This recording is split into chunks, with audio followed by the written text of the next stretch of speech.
Here we have a photo of 4 shopping carts in a parking lot behind a shed.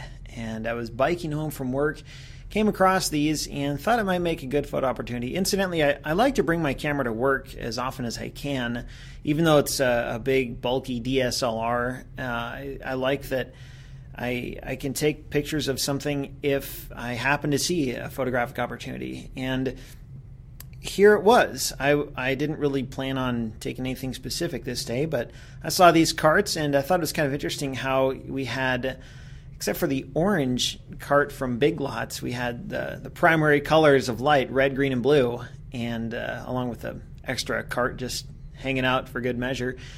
So I think in theory, this might have made a better picture than what it actually turned out to be. I thought it kind of made an interesting statement about shopping and commercialism in our modern culture. Here were these 3 carts from 3 different stores. I think it's Big Lots, Hobby Lobby, and I don't know what the green one is from.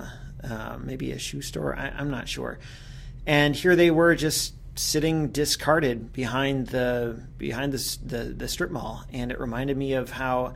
And there's trash bags too, and it kind of made me think about how with the holiday shopping season between Thanksgiving and Christmas, we buy and buy and buy, and a lot of that stuff gets put in closets, shoved under beds, and eventually discarded. Like these carts were sort of discarded and neglected. And surely someone's going to come along and pick these carts up at some point. The Hobby Lobby people are going to come back for their cart and whatnot. But I thought it made an interesting statement about how we buy a lot of things in our lives that end up not really adding a lot of substantive meaning to our lives. And I don't know.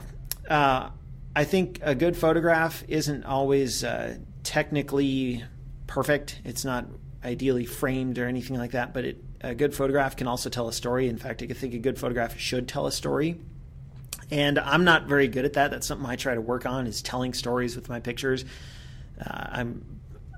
I don't always look for the story behind a photo. Sometimes I just look for, hey, this looks like a cool combination of light and shadow. And I think it's cool to try and pick photos and look for photographic opportunities that do have a story behind them.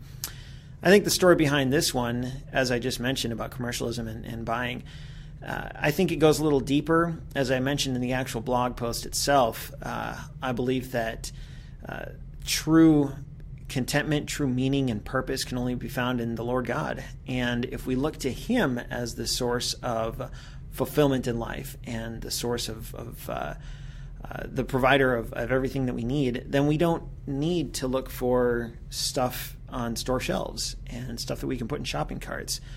There's a verse in Matthew chapter 6, verses 19 through 21. It says, "Do not store up for yourselves treasures on earth, where moth and vermin destroy, and where thieves break in and steal. But store up for yourselves treasures in heaven, where moth and vermin do not destroy, and where thieves do not break in and steal.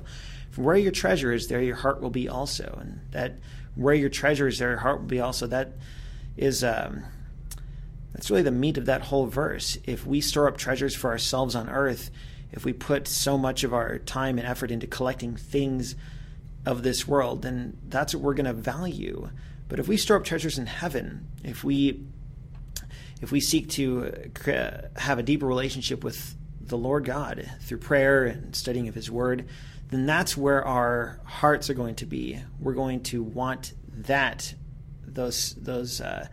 spiritual treasures instead of these physical earthly treasures that will decay and ultimately we can't take it with us once we leave this earth. So there you go. That's just some thoughts about this particular photo. It's the kind of photo also that you might see on Instagram with like a sepia filter or something like that. I'm not really big on Instagram filters. I don't even have an Instagram account. I know a lot of people are. That's cool. It's just not my thing. I do like to do a little bit of tweaking in post, as you've heard me say on some of these other pictures, just because the color rendition isn't always as good. It's not as true to life as I think it could be when it comes straight out of camera and raw. But other than just a few tweaks afterwards, what you see here is what I saw. So anyway, that's the story behind this photo. Hope you enjoyed it.